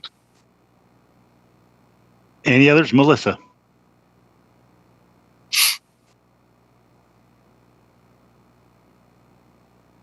You're muted, Melissa. Sorry, I was on mute. Commissioner Hamby touched on a couple things that I wanted to inquire about, particularly the tiering of the renewable energy, and having those big, those three projects up front, the three big projects up front. I want to know if those big projects include the cost of renewable energy installations on those projects, or would we be drawing those funds from the renewable energy funding? And if that's the case, shouldn't we prioritize the renewable energy a little more, or include some more collection of it up front? I see how it's scattered across the entire funding course. But so we could actually, plan these projects and build these projects incorporating the renewable energy systems into them. I think you are correct in that I had that discussion with Andrew Saunders earlier in the week, and I think his answer to me was that the renewable energy line item was to complement and supplement the other projects. So you're probably right there, Commissioner. So we should talk about upping the collection on that item so that it can be applied to those front-loaded big ticket major projects, correct? Yes, and I could be corrected on that, so I'm watching to see if I might get a chat. Yeah, and Commissioner Ham, I mean, just the discussion about the space allocation, things have changed tremendously on how we work and where we work from, in this past year, and especially since that space allocation study was done. I was wondering if perhaps we shouldn't revisit that to kind of reassess our space needs, imagining a future in which, a decent proportion of workers actually work from home. No, that's an excellent point, Commissioner Link, and that's one that we, and just like everybody else, is sort of grappling with, is how much of the work at home can stay. I do know that many of our administrative offices are functioning quite well now, and we've all read the articles in the media that there are offsets to that. But I do think it has some implications for the space allocation plan. But only as it relates to the renovation of the courthouse and the consolidation. I think with the Judicial Center, that is necessarily a in-person type approach. We don't see a lot of deviation from their operations for that. I mean, I would like to see kind of a reassessment of the needs of the government as far as space goes, and where some economies could be found possibly in that project. I mean, I wonder, if virtual courts isn't, the way to go for the future as well. I mean, I just feel like that's a discussion that needs to be explored more in depth, knowing that, we've all managed to function these past 8 months or so, not being in these spaces. Well, whenever these projects happen, it was always the intent to revisit the space allocation program. Number one, the courts was first done in 2011. Of course, you were part of a refresh that was done, but that was sort of making sure that we were in the ballpark. Before you go and design a $50, $60 million building, we would necessarily start and make dead sure that what we were building was reflective of the needs. And certainly during the pandemic, we've had some changes there that would need to be addressed. So, if the Judicial Center, if the space allocation drifts a few years, we wouldn't do a study now that would be outdated then. We would wait until closer to then to start that space allocation study. But the design and those decisions would definitely be informed by that updated assessment. And if I might, just to comment on the renewable energies, Andrew has reminded me that renewable energies can be retrofitted to buildings after they're constructed, depending on what they are, and sort of a real balance that, I think for Robert's purposes, he's doing his best to try to move the building blocks around so it all works together, and the revenues are matching the expenditures and the debt service as we move through this. I think there's a natural tension between going ahead and investing in renewable energy and realizing those operational savings from the get-go versus, as we've seen in the past, the cost of those technologies coming down over time. And so, I don't know what the balance is with that, but I think you're sort of hedging your bets as well as helping to solve this big puzzle by spreading that out across the program. Kelly, I had a question. Yeah, go ahead, Tim. Thank you. Yeah, and first, definitely thanks to Robert and all the staff for working this logic puzzle here, basically. And I think I do actually prefer option 2, and I do understand the difficulties that we see by pushing back the facility space modernization program. I definitely do want to see what costs could be attributed to that, like Commissioner Hamby brought up. But a good part of that is that we do get to get a little bit more of a mix of these other projects happening across the county. And I think it is important for us to remember that this is a voter citizen-led program that we have, and therefore perception is very important also about how their money is being used in these kind of ways. And while I completely agree that our more internal efficiencies with how we work are extremely important, they're not necessarily perceived in the same way that many of these other leisure services, transportation projects, public safety, these other ones that happen there. So I do think we need to have a good mix. And so I think option 2 does do that a little bit better with the understood sacrifice we have to do a little bit of pushing back that third bond issuance and space modernization. My question is, though, on the transportation and public works infrastructure related projects. I have concerns about us front-loading the airport capital improvements project so far ahead of these other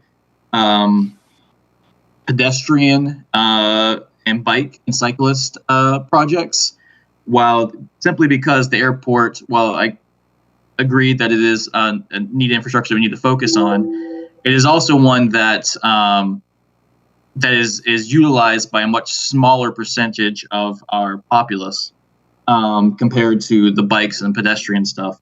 And so I would love to see us be able to shift back that airport one by a few years so that we can move up the pedestrian and cyclist and water trails projects, even those other ones there. Is there a specific issue why we have to have the airport capital improvement projects so front loaded?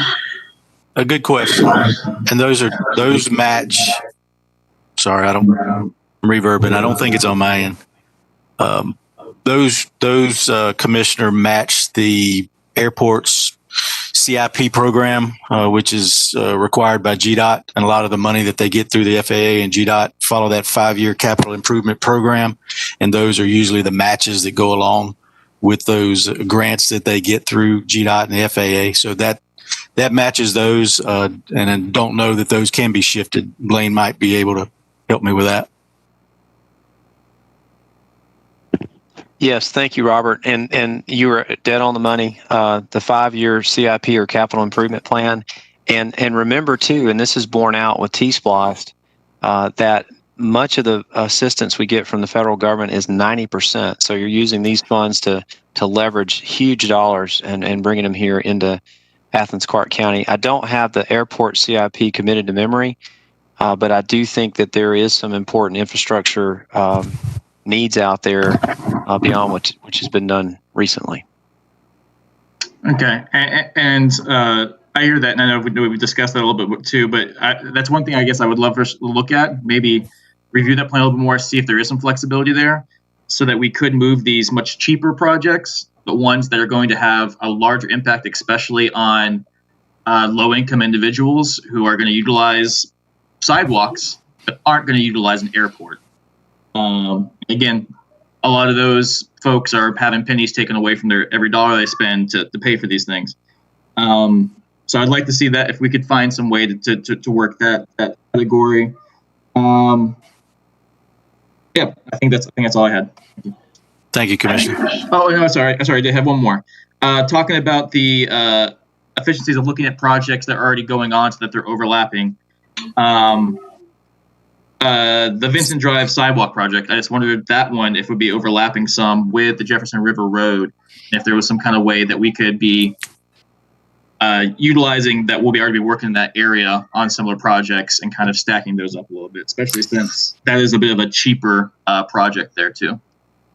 Another good question. I actually had that specific discussion with Transportation and Public Works, and we had that discussion to see if those two should be and could be tied together. And of course, they would like to see that as well.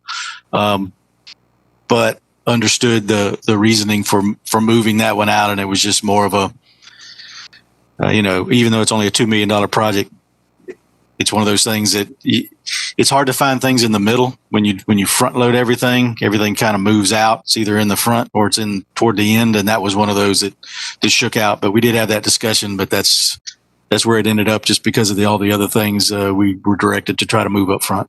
Good question, though. Kelly, I have a follow-up question, if I could. Go ahead, Mike. So with the balances, the net balances, the balances at the end of the year in option 1 at the end of the year, we're carrying over from tier 1 and tier 2, 35 million, almost, was it $35 million? And then option 2, it's almost $20 million. So for 2 years, we just have money sitting there. I think what the citizens want from us is once we have this, they want this, we want these projects done before we die of COVID or whatever else we're dying from. So, for money to be sitting there, I mean, Tim, you're asking some good questions. Why can't these low dollar ones be front loaded? I mean, you can go with option 1. Looks like we can get the courthouse started earlier, take some of these dollars and also check on the interest to see if you can pay interest for the first 3 years or how many ever, and then start picking up principal. I mean, I think we need an option 3 is what I'm saying. And just, this is Robert, and respectfully, and I hear that. And that was one of the, questions in my own mind. But based on the way that we're showing it now, and this isn't the option that shows just interest, and I'll have to get that information from finance to see how that would work and what the balloon at the end would be and how you handle that. But based on what we have, it's not that there's a pool of money sitting there and you can just spend it. When you spend it in tier 1, it trickles all the way through the rest of them. So what you have in those first years is you won't get any project that's going to be designed right away, constructed. Anything of size is going to be spread over 2 to 3 years. So that's why you see most of that money kicking in the second and third tiers, because you can't get a big project done in 1 year. I get that. That's what you did. That's what you did in order to create option 2. You took money from the balance at the end of the year in the first option and got some of those smaller projects moved forward. So I guess I'm just once we answer the question about the interest and stuff, I think that'll help us with some more issues and getting some of these smaller projects up. Because the Athens West project is only $1.5 million. There's probably a good thing to get that started early for the west side. Thanks. Other questions at this point? I had one after Allison. Yeah. Thanks. Thank you. I understand that we can't do just interest only with the bond one because that paperwork's already been approved. But what Mike is explaining sounds like something that we need to be very aware of on what options we might have for what he's been talking about for the bond 2 or 3. So maybe that's where we can address some of that. I'm not going to cover everything that I wanted to talk about. I wanted to just zoom in on how under the leisure services. Well, first of all, I want to make sure that the sustainability topics that were already brought up, I just wanted to say that I agree with making sure the sustainability can be used as needed on sooner rather than later so that we can appreciate the benefits of that. And it sounds like we can, so that's good.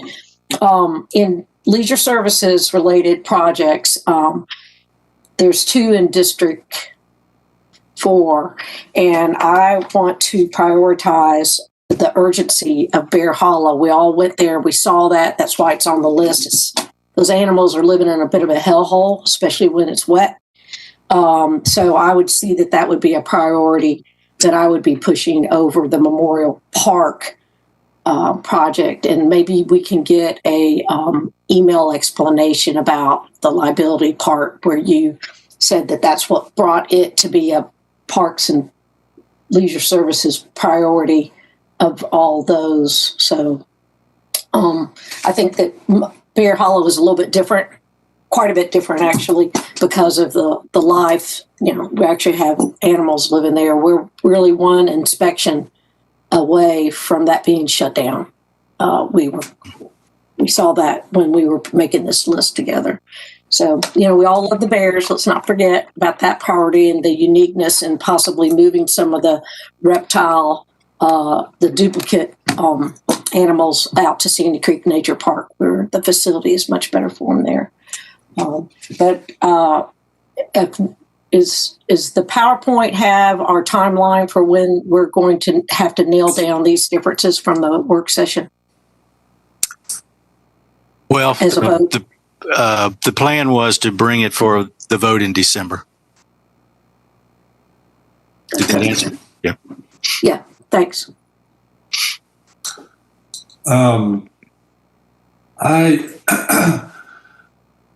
Could you help explain, I kind of hear us all sort of course, advocating for our favorite projects. I know Andy Herod really loves the Bears at Bear Hollow, and I know Tim has been advocating for Vincent Drive for years, and we all have pointed out these viable projects. Mr. Cheshire, what can be done to front load as many of these projects as possible? With the historically low interest rates that we have right now, can we ramp up our bond issuance? Can we increase the bond issuance? What can we do to front load as many as possible? In my mind, option one is the front load, and showing just how much money comes out of FY22 and FY23 bond issuance. So that is a front loaded, to me, unless the interest rate option that's thrown out tonight, which I apologize, I can't answer that, would potentially front load more. I see this one as the front loaded version. Unless we issue both bonds in 22, I guess that's a front loaded even more. Why not issue both? The only thing I was looking at was the amount. And again, this is with principal and interest forming the way that we looked at that. It just means those kick in immediately, and you've only got so much money coming in. So you bring those up and you just take so much off the top, even more than what we've got right here. So I can't envision it being better. When I've heard renewable energy needs more, Bear Hollow needs more, Vincent needs to move up. All I've heard is moving up, not moving back. So I don't know. Good question. I can look at that as well and see how that looks, but I don't see it looking better than this. No. And I think maybe I'm not using the right terminology. That's what I'm talking about. Moving up. How do we move up?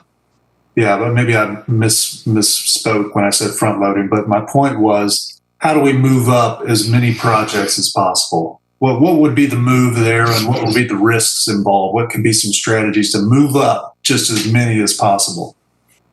Just money. So you borrow the money and you begin the debt service, and you get good rates, which we're getting now, certainly. But something's got to give. You only got $314 million, so something's giving somewhere. It's just like buying a car. The more you pay for it, the more you got to pay back.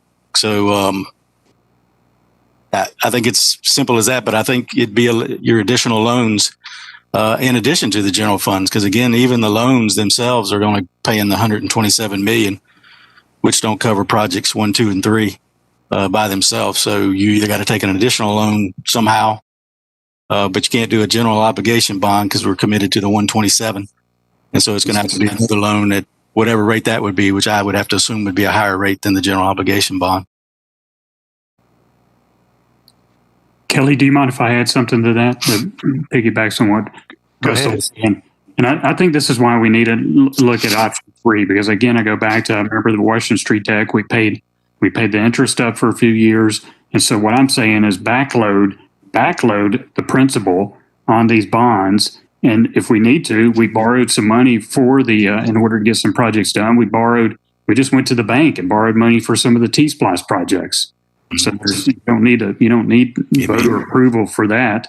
So you backload some of the principal and pay the interest in the first few years. So that way you are able to move some of these projects to the front burner and also do the bigger projects.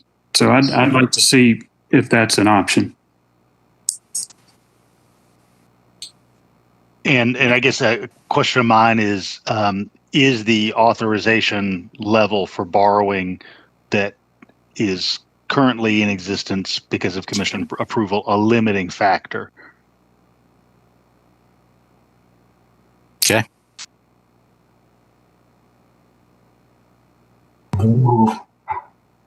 I guess I would just like to have a clear understanding of what why we're doing the phased approach and what's keeping us from just moving up as much as we can. Thanks. Mayor Gertz? Yeah, go right ahead, Avita. I don't have a real, I'm not going to fall on the sword with what I'm about to say, but I do want to try to understand about the airport and where it's placed. Wasn't the intent of the airport, was that to expand air services, which in the long run would bring in more revenue? I think I remember Jerry talking about that, but wasn't that really a revenue builder for us or resource in the future? There might be some, Commissioner Thornton, such as an expanded parking lot, which wouldn't be a huge expense. I think some of it has to do with rehabilitating some of the existing taxiway and the additional runway out there. So it is not exclusively dependent on attracting air service, but we can clarify that for you. Okay. No, well then I'm okay. I'm good. Thank you. Blaine, I've got the list of those. Yes, please. Airport's got taxiway, including parallel. So it's got working on taxiway A, $374,000. This is the just FY22, which totals the $684. You got rehabilitating a runway. You got clearing around a runway, clearing around a runway. Most of those are typically requirements of FAA to be able to, before you can even get your funding. And then one is for just a little bit of money of design of a parking lot. FY23 moves into rehabilitating and overlaying runway and the associated taxiway. That's all part of the $2.77 million. Includes a hangar and a new parking lot. 24 is the mass. Let's see, FY24 is $1 million total. So part of that is commercial terminal, as well as master plan update, which you have to do every 5 years. Expanding a terminal apron and a partial taxiway. And then 2025, which is the next, it's a $500,000, is expanding a terminal apron, partial parallel taxiway B, commercial terminal pavement improvements, and runway 9 displacement of the threshold improvement. Those total $500,000. I can go back through those if I read that too quick. I'm sorry. No, that's that was fine for me. I didn't, like I said, when we were talking about moving up projects and I just feel as though we also should be trying to find out how revenue can recycle back into a community. So that was all. But I'm good. Thank you. Thank you, Commissioner. All right. Any others before Robert finishes? Can I add one more? And Yeah. I think I think Robert makes a good point. He's saying everybody wanting to move things up and not a lot of suggestions to move things back. I did have one, and this is mainly for I guess like the park situation out in District 6, actually. But with Beach Haven and Tallahassee Forest kind of being pushed back, and actually some of it back behind the Athens West Park project. From my understanding and remembrance of the West Athens Park project, was just going to be the purchasing of the land. It wasn't going to be even developing a park, just purchasing the land for the future development of a park. And so I guess I would like to see things prioritized where we already have the land, a park that can be opened for folks over there, before we're just purchasing land that we're going to open park at some point. So I think that would just be helpful to have those things pushed up so that there's park access for folks over in that district, in that area, first and foremost, where we already have there. Unless something's going on that I don't know about, we do have a plan like ready to go. But as far as my understanding was that park would actually probably be opened and created maybe in the following SPLOST. So. Well, actually, Tim, it does include buying property, but you can create a park that's passive for people to gather in. That doesn't necessarily include a lot of expenditures like a ballpark or like a lot of stuff at Holland Park. And certainly there's a lot, it's almost, there is a park over in District 6, Ben Burton Park, that's going to begin some improvements. So it'd be similar to a passive park like Ben Burton Park on the west side, but it was a park that was well supported for the SPLOST, for the Athens West Corridor group, and a lot of folks along Timothy and a lot of folks along Metro Bridge that were asking for it. So that's the reason that it should be moved up on the list more so than where it is now. I hear that. I guess I just, again, my understanding is that Beach Haven, and I'm not trying to get back and forth, all these things are important things. I completely get that. Every one of these projects is important. But just that Beach Haven would also be a passive park, and the land is already there. And I'm just saying, if that one's there, why don't we get it open and people in there, first and foremost, the ones that are already sitting there that right now people can't get into.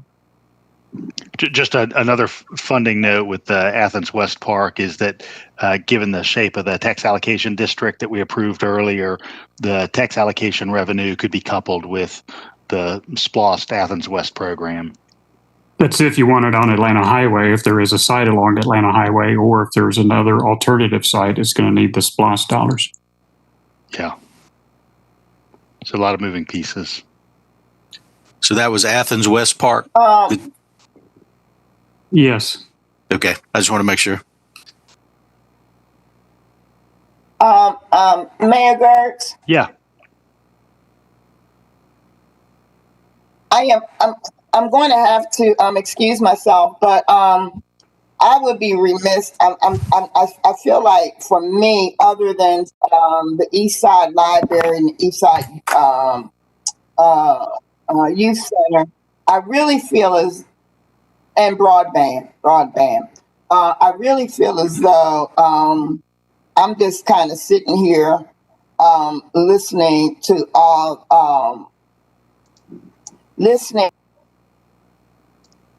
what really my constituents are not going to benefit from. I hope that we stay focused at least on the broadband. That's about as much as District 9 is going to get out of this SPLOST deal. And I think it's unfortunate that there was not any strong education and advocacy before I came on the board for District 9. But I'm going to have to excuse myself right now. But I did want to go on record. I'm still very concerned that there's not a whole bunch of attention given to District 9 in the more rural agriculture areas. So I'm going to excuse myself on that and say goodnight. Thank you all. Hey, Commissioner. All right. Robert, want to go ahead? Yes, sir. Give me just a second.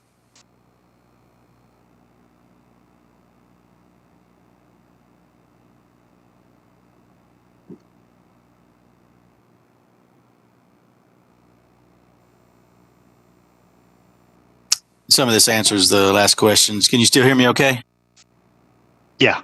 Okay. The next steps would be, unless something changes, to present this to Mayor and Commission in December for a vote. After that, we would take and develop what's called a master implementation plan, which really dials down further into the tier funding schedule and gives more accurate detailing of siting, design, permitting, construction, build out, gives a better timeline based on what our project managers with their input. And then finally, creation of the Citizens Oversight Committee for the 2020 SPLOST. So those would be the next steps. And of course, I can answer any more questions. Oh, and I think Commissioner Davenport had a question. Okay. All right. So pretty much many of the commissioners have answered some of the questions that I had, but when I looked at this, the tier one, and first of all, thank staff and you guys and finance department, all the people who worked so hard on this. When I looked at it over the past couple of weeks, I looked at some of the projects that, the community needs, some of the things that are majorly that need to be done, and some of the things that we actually want to spend money on. So I'll be remiss not to mention that the recycling center, we're going to be spending money. The longer we wait to get that project done, the more money is going to be coming out of our general fund to help, keep the upkeep of that facility, because it's at its breaking point right now. And I believe we will be renewing a contract next year for that facility, and it would be beneficial for us to make sure that whoever gets that new contract understands that facility would be redone. But to Commissioner Denson's point as well, we're talking about sidewalks in his area, and it would be beneficial to go ahead and just do, or in the near future, do the Vincent Drive sidewalk project. If we were already talking about the Jefferson River Road and the Vincent Road, that area project, the same as the North Downtown project, to go ahead and do the Jackson Street Art Walk, because it'd be complementary. So I'm just asking my colleagues, so when the way I looked at it was, what are the projects that we could do now that's going to benefit the community and what the community asked for? What are the projects that needs to be done, because they're going to actually cost, the taxpayer money throughout the general fund. And I just wanted to put that plug in. That's it. Thanks, Commissioner. Yes, sure.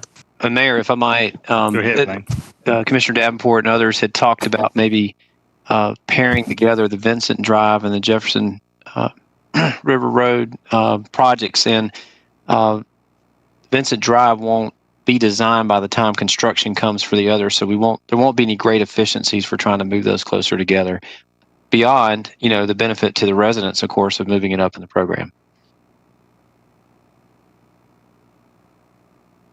All right, other questions? All right, so right now this is scheduled for a December vote.